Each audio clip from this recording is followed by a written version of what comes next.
They worked long, they worked hard, and frankly, they worked very quickly on something that will be spoken about 100 years from now and 200 years from now. Extremely important. Essentially, you cannot take somebody out of a race because an opponent would like to have it that way. And it has nothing to do with the fact that it's the leading candidate, whether it was the leading candidate or a candidate that was well down on the totem pole. You cannot take somebody out of a race. The voters can take the person out of the race very quickly, but a court shouldn't be doing that, and the Supreme Court saw that very well. And I really do believe that will be a unifying factor, because while most states were thrilled to have me, there were some that didn't, and they didn't want that for political reasons. They didn't want that because of poll numbers, because the poll numbers are very good. We're beating President Biden in almost every poll. New York Times came out yesterday with a very big poll for us. So they didn't like that, and you can't do that. You can't do what they tried to do. And hopefully Colorado, as an example, will unify. I know there's tremendous support. They've brought our support up very strong in Colorado, because people in Colorado thought that was a terrible thing that they did. And while we're on the subject, and another thing that will be coming up very soon will be immunity for a president, and not immunity for me, but for any president. If a president doesn't have full immunity, you really don't have a president, because nobody that is serving in that office will have the courage to make, in many cases, what would be the right decision, or it could be the wrong decision. It could be, in some cases, the wrong decision, but they have to make decisions, and they have to make them free of all terror that can be rained upon them when they leave office, or even before they leave office. And some decisions are very tough. I can tell you that as a president, that some decisions to make are very tough. I took out ISIS, and I took out some very big people from the standpoint of a different part of the world. Two of the leading terrorists, probably the two leading terrorists ever that we've ever seen in this world. And those are big decisions. I don't want to be prosecuted for it. Another president wouldn't want to be prosecuted for it. It had a tremendously positive impact. It stopped everything cold. And sometimes you have to make, they were tough decisions. Sometimes you have to make decisions like that. When you make a decision, you don't want to have your opposing party or opponent, or even somebody that just thinks you're wrong, bring a criminal suit against you, or any kind of a suit when you leave office. I have that right now at a level that nobody's ever seen before. I have rogue prosecutors, and I have rogue judges. I have judges that are out of control.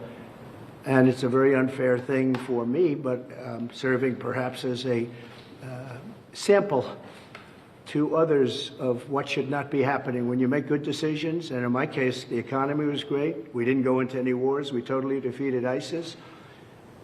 We provided the largest tax cuts in history. We provided the largest regulation cuts in history. But think of it, no wars. We beat ISIS 100% of the caliphate. And there were no wars. We did a job that was great, but maybe I wouldn't have done that. The caliphate, defeating them, was very powerful. It was going to take 4 years. It took me 4 months, but it was a very strong dictum that I gave. I said, get them, defeat them, end it. We were fighting for 20 years against ISIS, and we did it very quickly. I don't want to be prosecuted. In that case, it worked out very well. There will be some things that perhaps don't work out so well, but I don't want to be prosecuted because I decided to do something that is very much for the good of the country, and actually for the good of the world. A president shouldn't have that on his mind, and he has to have a free and clear mind when he makes very big decisions, or it's going to be nothing more than a ceremonial post. You'll be president, it'll be a wonderful thing, and you won't do anything because you don't want to be hit by your opponent or hit by somebody else, because who wants to leave office and go through what I've gone through? I'm being prosecuted by Biden, my opponent, because every one of these things, whether it's Fannie Willis or Bragg, these are local and state, but they're in total coordination with the White House. You can't do that. It shouldn't be done. I mean, a thing like that, in the case of the DA's office, they put one of the top people, maybe the second person, in the Manhattan DA's office to get Trump. They had a Hillary Clinton lawyer leave the law firm, very prestigious big law firm, leave the law firm to go into the DA's office to get Trump, Pomerantz, Mr. Pomerantz. So he goes in to become a prosecutor, worked for the Democrat Party and Hillary Clinton, goes in to prosecute Donald Trump at a local level, in total coordination with the Department of Justice, meaning Biden. And then you have the Fani Willis, or as she would say, Fani, F-A-N-I, but Fani. And she hired somebody, knew the person long before this horrible prosecution took place. And she went out and she paid him an unbelievable amount of money, more money than he ever had dreamt possible, much more money than other people that do that for a living. He never did it at all, had no experience in it at all. And they had obviously a conflict. We don't have to go into that, but they were able to get a lot of money because it was a high-profile person. Me, I'm a very high-profile person. So they were able to pay him close to $1 million when he was not equipped to do the job, and she's not equipped to do the job, and that case should end immediately. That case is so conflicted, nobody's ever seen anything like it. And then you have deranged Jack Smith, who's a Trump hater and represents all the Trump haters, and he's going wild. He's just a wild man. He's been overturned unanimously by the Supreme Court. Went after other people over the years. He's had great failure. But he's mean, he's nasty, he's unfair. And the judges on these cases, they're all Trump haters. Other than we have maybe one or two that I think can be fair. But you look at New York, what's happened. I mean, these people have tremendous hatred. You can't do this to a president. And again, I'm not talking about me, I'm talking about in the future. A president has to be free. A president has to be, if the president does a good job, I did. Some people would say a great job. But if the president does a good job, a president should be free and clear and frankly celebrated for having done a good job. Not indicted 4 times and not gone after on a civil basis and not demanded to pay hundreds of millions of dollars in fines on something that was absolutely perfect, where there were no victims, where the financial statements were absolutely flawless, where you have disclaimer clauses. I mean, nobody's ever had a thing like this. I wasn't given a jury, and I had a clubhouse judge just come up with this number on a perfect loan and very conservative financial statements. But even at that, if you look, the disclaimer says don't rely on the financial statements in any way, shape, or form. Go out and do your own work. The bank in question had the most sophisticated lawyers in the world, frankly, one of the top law firms anywhere in the country. And they can defend themselves. What guys like Bragg and Letitia James and Fani and deranged Jack Smith, what they should be doing is fighting violent crime. And that would lead me to the end. I will say that President Biden, number one, stop weaponization. Fight your fight yourself. Don't use prosecutors and judges to go after your opponent, to try and damage your opponent so you can win an election. Our country is much bigger than that.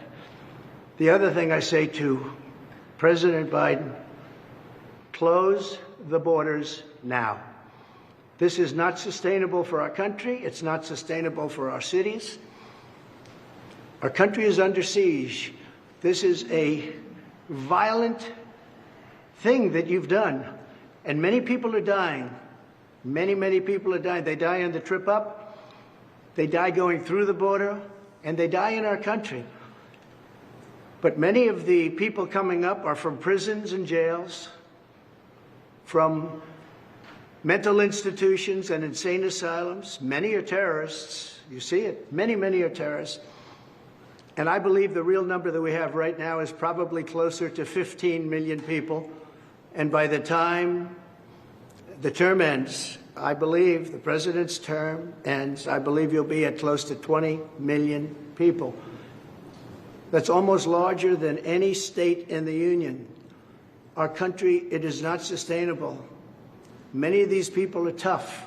Many of these people are bad. They come from some of the roughest countries in the world and some of the roughest prisons. We have prisons in the Congo, in Africa, coming. We have people coming from all parts of the Middle East. They're coming from Yemen, and yet you are bombing Yemen. You have to stop. You have to close the border. You have absolute authorization. You don't need Congress. I had the safest border in the history of our country, and I didn't use Congress for it. And then I built hundreds of miles of wall, and the reason I built it and how I built it was I considered it an invasion of our country, and I took the money from the military, and the Army Corps of Engineers did it with me, and we did a great job. And we had the safest border we've ever had, and now we have the most unsafe border anywhere in the world at any time. There's never been a border like this at any country, anywhere in the world. They would have fought with sticks and stones to stop the horrible situation that's occurring.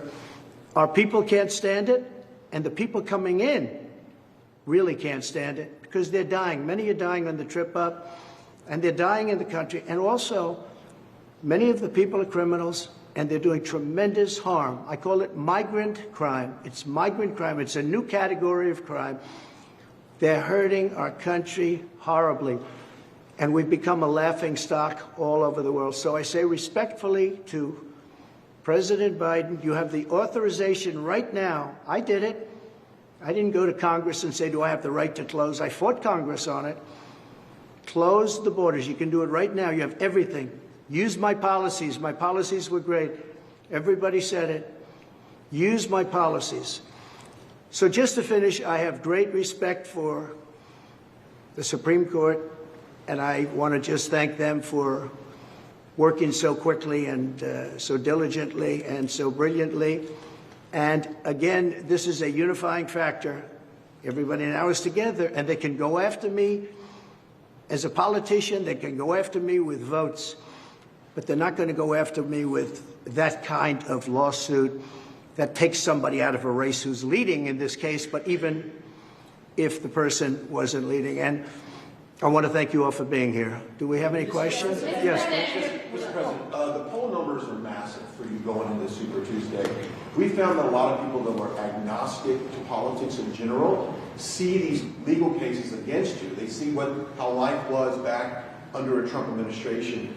Do you think that's the key to pull some of these independent voters into this next election, seeing that these legal cases are unfair, they have no merit, and also the poll numbers and their life before Trump? It's such an interesting question because historically a thing like what I've been going through would have hurt a political party or a political candidate terrifically. You wouldn't even run. You wouldn't be able to run. You'd get out. And this has happened over many years, many times. In this case, I mean, the polls show that I'm much more popular than I was before weaponization. It's been weaponized like it's never been. This is for third world countries. This isn't for us. Biden ought to drop all of these things. And frankly, he may do better if he does, because people would say, wow, that was very reasonable. Look, they're all, the state, the city, and the federal, they're all coordinated. Fannie Willis's lover spent hours and hours at the White House, I guess with White House counsel and with DOJ, plotting out this plan. Nobody talks about that. They're all coordinated with the White House. It's weaponization. Never been done in this country. It's been done in third world countries, banana republics, never in this country. So I really believe what they should do is really go all the way, go out and stop all of this nonsense. They're nonsense cases, and everybody sees it. You just look at Atlanta. It's such an embarrassment to Georgia, what's happening there. But Jack Smith, I don't think is any better. Letitia James is terrible. She campaigned on, I will get Trump, and then it goes before a Trump-hating judge. I mean, the whole thing is a rigged deal, and the public understands it. I'm lucky that I'm able to explain it to the public, because if you weren't able to explain it, the public wouldn't know. They'd believe what they see. So I don't want to win this way. Look, I want to win based on my policies are better. We're going to cut taxes. We're going to get interest rates down. You're going to be able to buy homes again. I mean, you can't buy a home today. The interest rates are so high. I want to win on safe borders. I want to stop wars. I want to stop the war in Ukraine with Russia. I want to stop what's happening in Israel. Israel would have never been attacked if I were president. Ukraine would have never, ever been attacked if I was president. You wouldn't have had inflation inflation was caused by high energy prices. I had low energy prices. I would have kept them there very easily. And it probably maybe caused the war with Ukraine because Putin became rich all of a sudden. It went up so much, and I watched President Biden talking about Putin. Putin became very rich because at $100 a barrel, he's got so much money to fight a war. At $40 a barrel, he doesn't have the money to fight a war. But he wouldn't have done it anyway because I told him not to. So I just want to thank all of you for being here. I think it's a very big day for America. I think it's a very big day for liberty, and I think it's just a great day for this country. Again, I hope it's unifying like I think, but it is. It's a big step toward unification. I hope that the justices, because they'll be working on some other cases, but one in particular, presidents have to be given total immunity. They have to be allowed to do their job. If they're not allowed to do their job, it's not what the founders wanted, but perhaps even more importantly, it will be terrible for our country. Thank you all very much. I appreciate it.